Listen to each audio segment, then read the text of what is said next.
மத்தேயு 21 அதிகாரம். அவர்கள் எருசலேமுக்கு சமீபமாய் சேர்ந்து ஒலிவமலைக்கு அருகான பெத்பகேயுவுக்கு வந்தபோது இயேசுவானவர் சீசரில் 2 பேரை நோக்கி, உங்களுக்கு எதிரே இருக்கிற கிராமத்துக்கு போங்கள். போனவுடனே அங்கே ஒரு கழுதையையும் அதனோடே ஒரு குட்டியையும் கட்டியிருக்க காண்பீர்கள். அவைகளை அவிழ்த்து என்னிடத்தில் கொண்டு வாருங்கள்.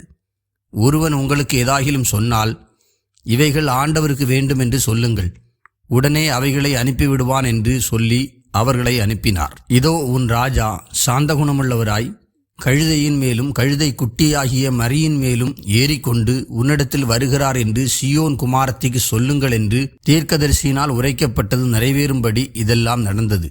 சீசர்கள் போய் இயேசு தங்களுக்கு கட்டளையிட்டபடியே செய்து கழுதையையும் குட்டியையும் கொண்டு வந்து அவைகள் மேல் தங்கள் வஸ்திரங்களை போட்டு அவரை ஏற்றினார்கள்.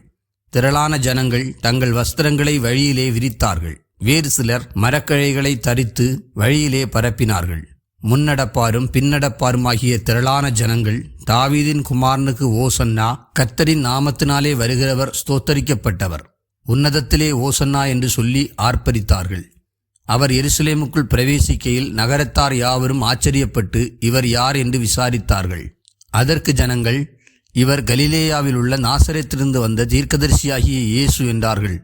இயேசு தேவாலயத்தில் பிரவேசித்து ஆலயத்திலே விற்கிறவர்களும் கொள்ளுகிறவர்களுமாகிய யாவரையும் வெளியே துரத்தி காசுக்காரருடைய பலகைகளையும் புறா விற்கிறவர்களின் ஆசனங்களையும் கவிழ்த்து, என்னுடைய வீடு ஜெப வீடு எனப்படும் என்று எழுதியிருக்கிறது, நீங்களோ அதை கள்ளர் குகையாக்கினீர்கள் என்றார்.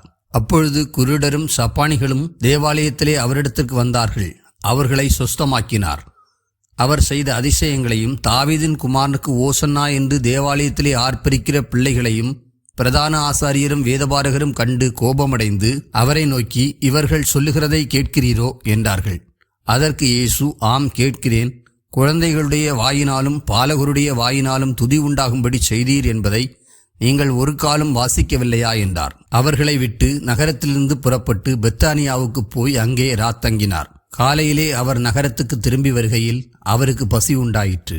அப்பொழுது வழியருகே ஒரு அத்திமரத்தை கண்டு அதனிடத்தில் போய், அதிலே இலைகளை அன்றி வேறொன்றையும் காணாமல், இனி ஒரு காலம் உன்னிடத்தில் கனி உண்டாகாதிருக்க கடவது என்றார். உடனே அத்திமரம் பட்டு போயிற்று. சீசர்கள் அதை கண்டு, இந்த அத்திமரம் எத்தனை சீக்கிரமாய் பட்டு போயிற்று என்று சொல்லி ஆச்சரியப்பட்டார்கள். இயேசு அவர்களை நோக்கி, நீங்கள் சந்தேகப்படாமல் விசுவாசமுள்ளவர்களாயிருந்தால் இந்த அத்திமரத்துக்கு செய்ததை நீங்கள் செய்வதுமே அல்லாமல், இந்த மலையை பார்த்து நீ பெயர்ந்து சமுத்திரத்திலே தள்ளுண்டு போ என்று சொன்னாலும் அப்படி ஆகும் என்று மெய்யாகவே உங்களுக்கு சொல்லுகிறேன். மேலும் விசுவாசமுள்ளவர்களாய் ஜெபத்திலே எவைகளை கேட்பீர்களோ அவைகளையெல்லாம் பெறுவீர்கள் என்றார். அவர் தேவாலயத்தில் வந்து உபதேசம் பண்ணுகையில் பிரதான ஆசாரியரும் ஜனத்தின் மூப்பரும் அவரிடத்தில் வந்து, நீர் எந்த அதிகாரத்தினால் இவைகளை செய்கிறீர்? இந்த அதிகாரத்தை உமக்கு கொடுத்தவர் யார் என்று கேட்டார்கள். இயேசு பிரதியுத்தரமாக, நானும் உங்களிடத்தில் ஒரு காரியத்தை கேட்கிறேன். அதை எனக்கு சொல்லுவீர்களானால் நானும் இன்ன அதிகாரத்தினாலே இவைகளை செய்கிறேன் என்று உங்களுக்கு சொல்லுவேன். யோவான் கொடுத்த ஸ்நானம் தேவனால் உண்டாயிற்றோ மனுஷரால் உண்டாயிற்றோ? யாரால் உண்டாயிற்று என்று கேட்டார். அதற்கு அவர்கள், தேவனால் உண்டாயிற்றென்று சொல்லுவோமானால் பின்ன ஏன் அவரை விசுவாசிக்கவில்லை என்று நம்மை கேட்பார். மனுஷரால் உண்டாயிற்றென்று சொல்லுவோமானால் ஜனங்களுக்கு பயப்படுகிறோம், எல்லாரும் யோவானை தீர்க்கதரிசி என்று எண்ணுகிறார்களே என்று தங்களுக்குள்ளே ஆலோசனை பண்ணி இயேசுவுக்கு பிரதியுத்தரமாக, எங்களுக்கு தெரியாது என்றார்கள்.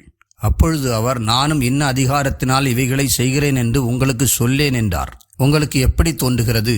ஒரு மனுஷனுக்கு 2 குமாரர் இருந்தார்கள். மூத்தவனிடத்தில் அவன் வந்து, மகனே, நீ போய் இன்றைக்கு என் திராட்சை தோட்டத்தில் வேலை செய் என்றான். அதற்கு அவன் மாட்டேன் என்றான். ஆகிலும் பின்பு அவன் மனஸ்தாபப்பட்டு போனான். இளையவனிடத்திலும் அவன் வந்து அப்படியே சொன்னான். அதற்கு அவன், போகிறேன் ஐயா என்று சொல்லியும் போகவில்லை. இவ்விருவரில் எவன் தகப்பனுடைய சித்தத்தின்படி செய்தவன் என்று கேட்டார். அதற்கு அவர்கள், மூத்தவன் தான் என்றார்கள். அப்பொழுது இயேசு அவர்களை நோக்கி, ஆயக்காரரும் வேசிகளும் உங்களுக்கு முன்னே தேவனுடைய ராஜ்யத்தில் பிரவேசிக்கிறார்கள் என்று மெய்யாகவே உங்களுக்கு சொல்லுகிறேன்.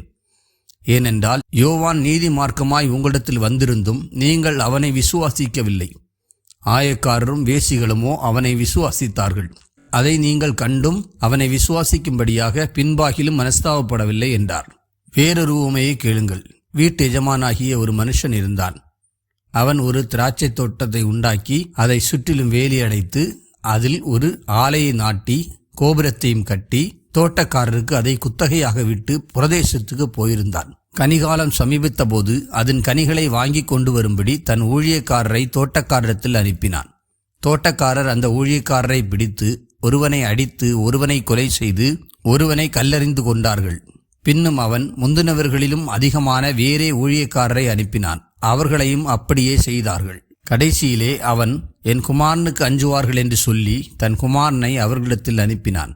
தோட்டக்காரர் குமாரனை கண்டபோது, இவன் சுதந்திரவாளி, இவனை கொன்று இவன் சுதந்திரத்தை கட்டிக்கொள்வோம் வாருங்கள் என்று ஒருவரோடொருவர் சொல்லிக்கொண்டு அவனை பிடித்து திராட்சைத் தோட்டத்துக்கு புறம்பே தள்ளி கொலை செய்தார்கள். அப்படி இருக்க திராட்சைத் தோட்டத்தில் எஜமான் வரும்போது அந்த தோட்டக்காரரை என்ன செய்வான் என்று கேட்டார். அதற்கு அவர்கள், அந்த கொடியரை கொடுமையாய் அழித்து ஏற்ற காலங்களில் தனக்கு கனிகளை கொடுக்கத்தக்க வேறே தோட்டக்காரரிடத்தில் திராட்சைத் தோட்டத்தை குத்தகையாக கொடுப்பான் என்றார்கள். இயேசு அவர்களை நோக்கி, வீடு கட்டுகிறவர்கள் ஆகாதென்று தள்ளின கல்லே மூலைக்கு தள்ளைக்கல்லாயிற்று.